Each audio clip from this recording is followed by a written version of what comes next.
السلام عليكم ورحمة الله وبركاته. الحمد لله رب العالمين، والعاقبة للمتقين، ولا عدوان إلا على الظالمين، وأصلي وأسلم على خاتم الأنبياء والمرسلين محمد وعلى آله وصحبه أجمعين، أما بعد. اللهم إنا نسألك علما نافعا ورزقا طيبا وعملا متقبلا. اللهم إنا نعوذ بك من علم لا ينفع، ومن قلب لا يخشع، ومن نفس لا تشبع، ومن دعوة لا يستجاب لها. اللهم إنا نسألك حبك وحب من يحبك وحب عمل يقربنا إلى حبك يا رب العالمين. ബഹുമാനമുള്ള സഹോദരങ്ങളെ, അള്ളാഹുവിൻ്റെ ദീന് കേൾക്കാനും അത് ആയത്തിൽ പഠിക്കാനും ഇവിടെ ഒരുമിച്ച് കൂടിയിട്ടുള്ളവരെ, അറിവ് കേൾക്കുക എന്ന് പറയുന്നത് ഈ കാലത്ത് വലിയൊരു അനുഗ്രഹമാണ്. ഒരുപാട് സദസ്സുകൾ, ഹറാമിൻ്റെ സദസ്സുകൾ ഉള്ള ഒരു കാലത്ത് അള്ളാഹുവിൻ്റെ മാർഗത്തിൽ ഉള്ള ഒരു സദസ്സിൽ ഇരിക്കാൻ കഴിയുക എന്നുള്ളത്, അതിൽ പങ്കുകൊള്ളാൻ സാധിക്കുക എന്നുള്ളത് അള്ളാഹു നമ്മൾക്ക് തന്ന ഒരു വലിയ തൗഫീഖായി നമ്മൾ മനസ്സിലാക്കണം. നമ്മൾ പഠിച്ചുകൊണ്ടിരിക്കുന്ന കിതാബ് അതിൻ്റെ അവസാനത്തിലേക്ക് അടുക്കുകയാണ്. ഇനി ഒരു 2-3 കായികകൾ കൂടി കഴിഞ്ഞാൽ നമ്മുടെ ഈ ഗ്രന്ഥം അവസാനിക്കും. ബഹുമാനിയ പണ്ഡിതൻ അബ്ദുറഹ്മാൻ നാസിർ സഅദി റഹ്മത്തുള്ളാഹി അലൈഹി അദ്ദേഹത്തിൻ്റെ മൻദൂമത്തുൽ ഖവാഇദുൽ ഫിഖ്ഹിയ, അൽ ഖവാഇദുൽ ഫിഖ്ഹിയ എന്ന വൈജ്ഞാനിക ശാഖയിൽ, കർമ്മശാസ്ത്രത്തിലെ ഒരു പ്രധാനപ്പെട്ട ഭാഗമായ ഇസ്ലാമിക കർമ്മശാസ്ത്രത്തിലെ പൊതുനിയമങ്ങൾ എന്ന ഒരു വൈജ്ഞാനിക ശാഖയുടെ അതിൻ്റെ ഒരു തുടക്കക്കാർക്ക് വേണ്ടിയിട്ടുള്ള ഒരു ഗ്രന്ഥം, ഒരു മൻദൂമ രൂപത്തിൽ, ഒരു കവിത രൂപത്തിൽ അദ്ദേഹം എഴുതുകയുണ്ടായി. അതാണ് നമ്മൾ പഠിക്കുന്നത്. അതിലിനി നമ്മൾ പറയാനുള്ളത് 41-ാമത്തെ ബൈത്താണ്. 40 ബൈത്തുകളാണ് നമ്മൾ ഇത്ര കാലത്തിനടുക്ക് ഓതിയത്, പഠിച്ചത്, അല്ലെങ്കിൽ നമ്മൾ കേട്ടത്. ഇന്ന് ഇൻഷാ അല്ലാഹ് 41-ാമത്തെ ബൈത്തിലേക്കാണ് നമ്മൾ പോകുന്നത്. ആ വരി, വകുല്ലു ശർത്തിൻ ലാസിമുൻ ലിൽ ആഖിദി ഫിൽ ബൈഇ വന്നിക്കാഹി വൽ മഖാസിദി ഇല്ലാ ശുറൂതൻ ഹല്ലലത് മുഹറമ ഔ അഖ്സഹു ഫബാത്തിലാതുൻ ഫഅലമാ. വകുല്ലു ശർത്തിൻ, എല്ലാ ഷർത്തുകളും നിബന്ധനകളും, ലാസിമുൻ ലിൽ ആഖിദി, ആരാണോ ആ ഷർത്ത് കൈകൊള്ളുന്ന ആള്, കച്ചവടക്കാരായിരിക്കാം, അയാൾക്ക് ഒരു അഖ്ദ്, ഒരു ഉടമ്പടി, പരസ്പരം കച്ചവടത്തിൽ ഏർപ്പെടുന്നവർ, പരസ്പരം നിക്കാഹിൽ ഏർപ്പെടുന്നവർ, അല്ലെങ്കിൽ പരസ്പരം മറ്റെന്തെങ്കിലും ഇടപാടുകളിൽ ഏർപ്പെടുന്ന ആഖിദീങ്ങൾ, അയാൾ ഷർത്ത് വെച്ചാൽ ആ ഷർത്ത് പാലിക്കേണ്ട കടമ, നിബന്ധനകൾ പാലിക്കേണ്ട കടമ അയാൾക്കുണ്ട്. അയാൾ അനിവാര്യമാണ്. അത് ബൈഇലായാലും, ഫിൽ ബൈഇ കച്ചവടത്തിലായാലും, വൻ നിക്കാഹി നിക്കാഹ് പോലെയുള്ള ഇടപാടുകളിലാണെങ്കിലും, വൽ മഖാസിദി മറ്റ് ലക്ഷ്യങ്ങളിലാണെങ്കിലും ശരി, ഷർത്തുകൾ പരസ്പരം വെച്ചാൽ അത് പാലിക്കേണ്ട കടമ മുസ്ലിമീങ്ങൾക്കുണ്ട്. ഇല്ലാ ശുറൂത്തൻ, ചില ഷർത്തുകൾ ഒഴിച്ച്, ചില നിബന്ധനകൾ പാലിക്കേണ്ടതില്ല. ആ നിബന്ധനകൾ ഹല്ലലത്ത് മുഹറമ, ഹറാമായ ഒരു കാര്യത്തെ ഹലാലാക്കുന്നുണ്ട്. ഔ അഖ്സഹു, അല്ലെങ്കിൽ നേരെ തിരിച്ച് ഹലാലിനെ ഹറാമാക്കുന്നുണ്ട്, അല്ലെങ്കിൽ ഹറാമിനെ ഹലാലാക്കുന്നുണ്ട്. തിരിച്ച് വന്നാലും, അതായത് ശരീഅത്തിനെതിരായി കഴിഞ്ഞാൽ ആ നിബന്ധനകൾ ഫബാത്തിലാത്തുൻ, അപ്പോൾ അവയെല്ലാം തന്നെ ബാത്തിലുകളാണ്, നിരർത്ഥകമാണ്, അത് പാലിക്കേണ്ടതില്ല. ഫഅലമ, അത് നീ അറിഞ്ഞുകൊള്ളുക.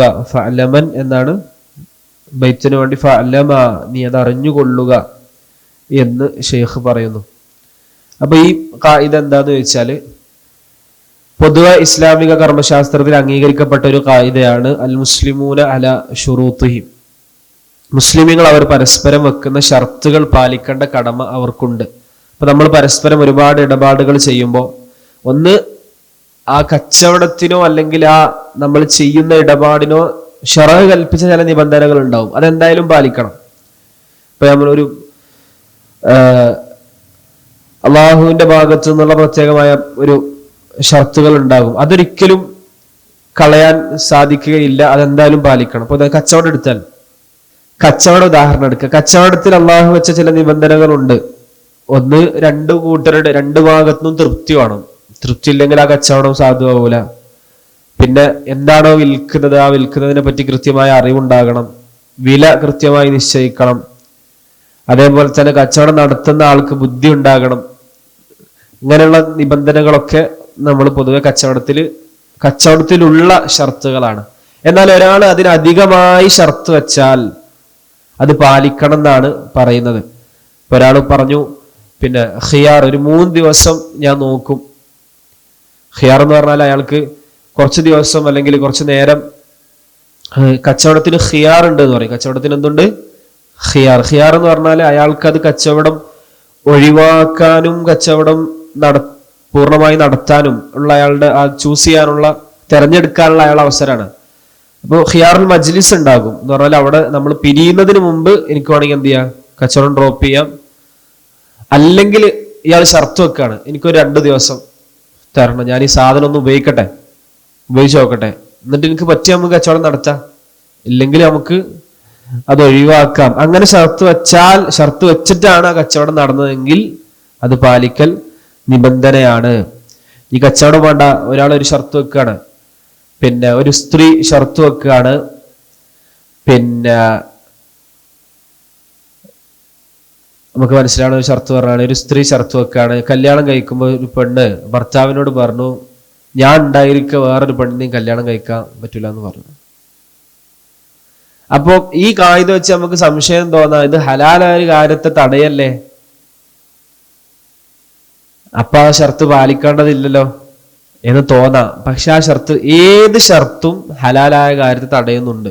ഏത് നിബന്ധനയും ഹലാലായ കാര്യത്തെ എന്ത് ചെയ്യും? തടയുക എന്നുള്ളതല്ല, നല്ല വബുച്ച് ചെയ്യുക, അത് കൃത്യമായി പഠിക്കുക. ഹലാലിനെ ഹറാമാക്കിയാൽ എന്ത് ചെയ്യരുത്? ആ ഷർത്ത് പാലിക്കേണ്ടതില്ല, ശറഈനെതിരാണ്, അതിന് തെളിവുകളുണ്ട്. എന്നാൽ ഹലാലിനെ തടഞ്ഞതുകൊണ്ട് ആ ഏത് ഷർത്തും എന്ത് ചെയ്യും? ഒരു ഹലാലായ കാര്യത്തെ നമ്മൾ എന്ത് ചെയ്യും? തടയും. അപ്പൊ നിബന്ധന വെച്ചാൽ തന്നെ ഒരു ഹലാലായ കാര്യം തടയപ്പെടും. അപ്പൊ ആ പെണ്ണ് അങ്ങനെ ഷർത്ത് വെച്ചാൽ അവൾ ഉണ്ടായിരിക്കുക വേറൊരു പെണ്ണിനെ എന്ത് പാടില്ല, അവൾ അങ്ങനെയാണ് കല്യാണം കഴിച്ചതെങ്കിൽ വേറെ കല്യാണം കഴിക്കാൻ പാടില്ല. ഇനിയോ നീ വേറെ കെട്ടണം തോന്നുകയാണെങ്കിൽ അവളെ തൊലാക്കി വലിയ കെട്ടാനേ പറ്റുള്ളൂ. കാരണം ഇത് നടന്നുകൊണ്ടിരിക്കെ പറ്റൂല. അപ്പൊ അങ്ങനെ ആൾ ചെയ്താൽ ഈ പെണ്ണിന് ഇത് തുടർന്ന് കൊണ്ടുപോകാനുള്ള ഓപ്ഷൻ ഉണ്ട്, അത് അവസാനിപ്പിക്കാനുള്ള ഓപ്ഷനും ഉണ്ട് എന്നാണ് പറയുന്നത്. ഇനിയിപ്പോ നമ്മൾ ചിലപ്പോ പൊതുവെ ഷർത്ത് വെക്കാണ്, കച്ചവടത്തിന് മുമ്പ് ഞാൻ ഈ കാർ നിനക്ക് വിൽക്കാം, പക്ഷെ ഈ കാർ നീ ശരിയാക്കണം. അതിപ്പോ സാധാരണ കച്ചവടം നടത്തുമ്പോ കാർ ശരിയാക്കുക എന്നുള്ള ഷർത്ത് ആര് വെച്ചതാ? ഇല്ലല്ലോ, ഇല്ല. അപ്പൊ ഇയാൾ പറയാണ് ഈ കാർ ശരിയാക്കണം, ആ നിബന്ധനയിൽ ഈ കാറ് ഞാൻ വിൽക്കുകയാണ്, എനിക്ക് വാങ്ങാം എന്ന് പറഞ്ഞാൽ ആ ഷർത്ത് അയാൾ രണ്ടുപേരും തൃപ്തിപ്പെട്ടുണ്ടെങ്കിൽ പിന്നെ ആ ഷർത്ത് പാലിക്കപ്പെട്ടിട്ട് എന്ത് ചെയ്യുള്ളൂ? കച്ചവടം നടത്താൻ പാടുള്ളൂ എന്ന് നമുക്ക് കാണാൻ പറ്റും. എന്താ തെളിവ്? ഇതിനൊക്കെയുള്ള തെളിവ് എന്താ?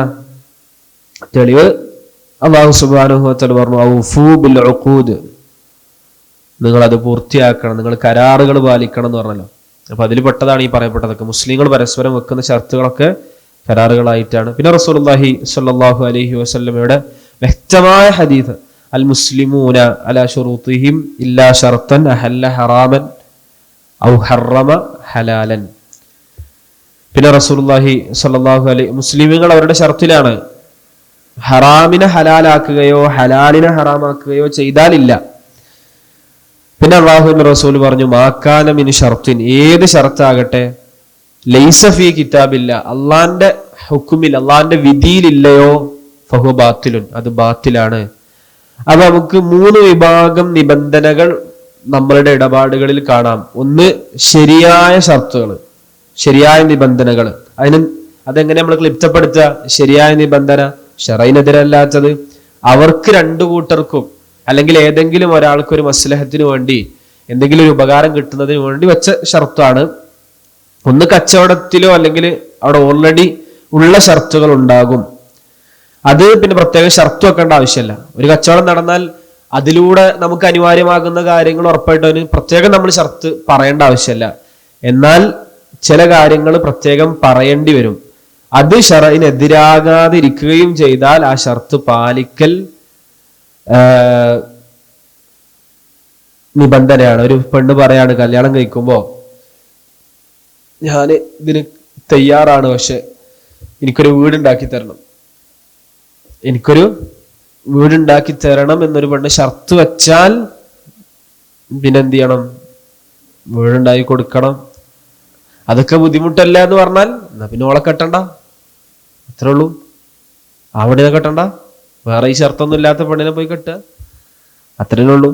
അല്ലാതെ അങ്ങനെ ഷർത്ത് നമ്മൾ അതൊക്കെ പിന്നീട് നമുക്കാണ് ശരിയാക്ക എന്ന രൂപത്തിലാണെങ്കിൽ പിന്നീട് ആ പെണ്ണ് പറയാണ് കുഴപ്പമില്ല എന്ന് പറയാത്തിടത്തോളം കാലം അത് പ്രശ്നം തന്നെയാണ്.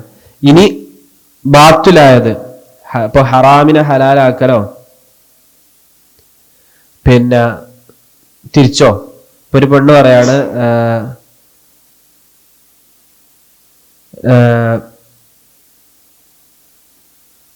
അല്ല കച്ചവടക്കാരൻ പറയാണ് ഞാൻ അവൾക്ക് മുന്തിരി വിൽക്കാം, മുന്തിരി തരാം, പക്ഷെ ഇത് കള്ളുണ്ടാക്കണം അതുകൊണ്ട് എന്ന് പറഞ്ഞാൽ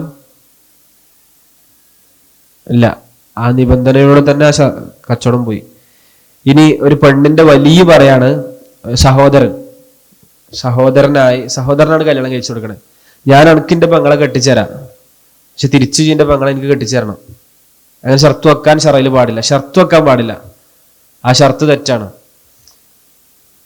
അത് പാടില്ലാത്ത നിക്കാഹായി തന്നെ ഹദീസിൽ വന്നിട്ടുണ്ട്. ഈ നിബന്ധന വെച്ച് ഇങ്ങനെ നിബന്ധന വെക്കുക, അത് നിർബന്ധിപ്പിക്കാനുള്ള പോലെ, അനക്ക് എന്റെ പെങ്ങളെ കെട്ടിച്ചേരാ, പക്ഷെ തിരിച്ച് എന്റെ പെങ്ങളെ എനിക്ക് എന്ത് ചെയ്യണം? കെട്ടിച്ച് തരണം എന്ന് നിബന്ധന വെക്കാൻ പാടില്ല. അത് അയാളെ ഇഷ്ടമാണ്, അയാൾ കെട്ടിച്ചെടുത്തോ ഓക്കെ. അങ്ങനെ നിബന്ധന വെച്ചാൽ അത് ആ ഷർത്ത് പൊളിയും. അല്ലെങ്കിൽ ഒരു പെണ്ണ് പറയാണ് ഞാൻ നിങ്ങളെ കല്യാണം കഴിച്ച, പക്ഷെ നിങ്ങൾ ആദ്യ ഭാര്യ നിങ്ങൾ തൊലാക്കല്ലാണ് എന്ന് പറഞ്ഞാൽ അതും ശറഅ നിരോധിച്ചതാണ്, പറ്റൂല. അങ്ങനെ ഹറാമിനെ ഹലാലാക്കുന്ന എന്തെങ്കിലുമൊക്കെ ഷർത്ത് വെച്ചാൽ ആ ഷർത്തിലൂടെ തന്നെ അത് പൊളിയും എന്നുള്ളതാണ്. എല്ലാ ഷർത്തും ശരിയാണെന്നുള്ളതാണ് അസ്ല്. തെറ്റാന്നുണ്ടെങ്കിൽ ശറഅ് പറയണം, ഇത് പറ്റാത്തതാണ് എന്ന് ശറഅ് പറയണം. ഇതാണ് ഇപ്പൊ ഒരു ഖായിദ. നമ്മൾ എന്ത് നമ്മൾ പൊതുവെ നമ്മുടെ നിത്യജീവിതത്തിൽ ഇടപാടുകൾ ചെയ്യുന്നവരാണ്. ഇബാദത്തുകൾക്കപ്പുറത്ത്, നമ്മുടെ ഈ നിസ്കാരം നോമ്പതിനപ്പുറത്ത് നമ്മൾ കർമ്മശാസ്ത്രം നമ്മൾ ഒരുപാട് ഇടപാടുകൾ ചെയ്യുന്നു. വാടക കൊടുക്കൽ, അതേപോലെ തന്നെ കൂലിക്കാള് വിളിക്കൽ, അപ്രകാരം നിക്കാഹ്, കച്ചവടം നമ്മൾ സ്ഥിരം ചെയ്യണതാണ്. ഇങ്ങനെയുള്ള സന്ദർഭങ്ങളിലൊക്കെ നമ്മൾ നിബന്ധനകൾ വെച്ചിട്ടുണ്ടെങ്കിൽ ആ നിബന്ധനകൾ പാലിക്കാനുള്ള കടമ ആർക്കുണ്ട്? നമുക്ക് ഉണ്ട്. നിബന്ധനകൾ വെക്കുമ്പോൾ ശ്രദ്ധിക്കേണ്ട ഒരു കാര്യം, ആ നിബന്ധന ഹറാമിനെ ഹലാലാക്കാനോ ഹലാലിനെ ഹറാമാക്കാനോ പറ്റില്ല. എന്നാൽ ഹലാലിനെ തടയുക എന്ന് പറയുന്ന ഒരിക്കലും എന്തല്ല, ഹലാലിനെ ഹറാമാക്കലല്ല എന്ന് പ്രത്യേകം. അത് പലർക്കും സംശയമാണ് കേട്ടോ. ഈ ശറഅ് ഹലാലാക്കിയ ഒരു കാര്യത്തെ നിങ്ങൾ ഹറാമാക്കി എന്ന് പറയാൻ എന്തിന് വകുപ്പില്ല? ഈ ഖായിദയില് വകുപ്പില്ല. പൊതുവെ അങ്ങനെയാണ് ആളുകൾ പറയലുണ്ട് കേട്ടോ. ഹലാലായ ഒരു കാര്യമല്ലേ, അത് എങ്ങനെ അത് ഹറാമാക്കല്ല, അത് തടയാണ്. അത് പൊതുവെ നമ്മളെല്ലാ നിബന്ധനയിലും ഒരു മസ്ലഹത്ത് അവിടെ തടയപ്പെടുക എന്നുള്ളത് ഉണ്ടാകുമല്ലോ. അത് പ്രത്യേകം മനസ്സിലാക്കുക. ഇതാണ് ഇന്ന് നമുക്ക് മനസ്സിലാക്കാനുള്ള ഒരു ഖായിദ. 2 ബൈത്താണ് നമ്മൾ പറഞ്ഞത്. വകുല്ലു ശർത്തിൻ ലാസിമുൻ ലിൽ ആഖിദി ഫിൽ ബൈഇ വന്നികാഹി വൽ മഖാസിദി ഇല്ലാ ശുറൂതൻ ഹല്ലലത് മുഹറമ ഔ അക്സഹു ഫബാത്തിലാതുൻ ഫഅലമ. ഇതാണ് നമ്മൾ ഇന്ന് പഠിച്ചത്. അല്ലാഹു നമുക്ക് കൂടുതലും പഠിക്കാനും മനസ്സിരുത്തി ആലോചിക്കാനും തൗഫീഖ് നൽകട്ടെ. ഇനിയൊരു 3-4 ഖായിദകൾ, അതിലപ്പുറം കൂടൂല. അത് കഴിഞ്ഞാൽ അൽഹംദുലില്ലാഹ് നമ്മൾ ഈ കിതാബിൽ നിന്ന് ഇറങ്ങും. അപ്പൊ അടുത്ത ക്ലാസ്സിൽ 2 ഖായിദ ഉണ്ടാവും, അതിന്റെ അടുത്ത ക്ലാസ്സിൽ 2 ഖായിദ ഉണ്ടാവും. അതോടുകൂടി നമ്മൾ എന്ത് ചെയ്യും? നമ്മുടെ കിതാബ് തീർക്കണം. അപ്പോൾ 2 ആഴ്ച കൊണ്ട് നമ്മൾ കിതാബ് അവസാനിപ്പിക്കാനാണ് ഉദ്ദേശിക്കുന്നത്. അത് കഴിഞ്ഞിട്ട് നമുക്ക് കുറച്ചും കൂടി ആഴത്തിലുള്ള എന്തെങ്കിലും ഇതുമായി ബന്ധപ്പെട്ടതോ അല്ലെങ്കിൽ കർമ്മശാസ്ത്രമോ അങ്ങനെ നമ്മളെ നിത്യജീവിതത്തിലെ കർമ്മങ്ങളുമായി ബന്ധപ്പെട്ട നമുക്ക് ആഴത്തിൽ പഠിക്കാൻ അവസരം ഉണ്ടാക്കണം. അള്ളാഹു തൗഫീഖ് നൽകട്ടെ. അള്ളാഹു നമ്മുടെ ഇരുത്തം കബൂൽ ചെയ്യുമാറാകട്ടെ. കൂടുതൽ പഠിക്കാൻ മനസ്സിരുത്തട്ടെ. അതാ അല്ലാഹു അലം വസല്ലല്ലാഹു അലാ നബിയിന വഹബീബിന മുഹമ്മദ് സുബ്ഹാനകല്ലാഹുമ്മ വബിഹംദിക അഷ്ഹദു അൻ ലാ ഇലാഹ ഇല്ലാ അൻത അസ്തഗ്ഫിറുക വഅതൂബു ഇലൈക്. അസ്സലാമു അലൈക്കും വറഹ്മത്തുള്ളാഹി വബറകാതുഹു.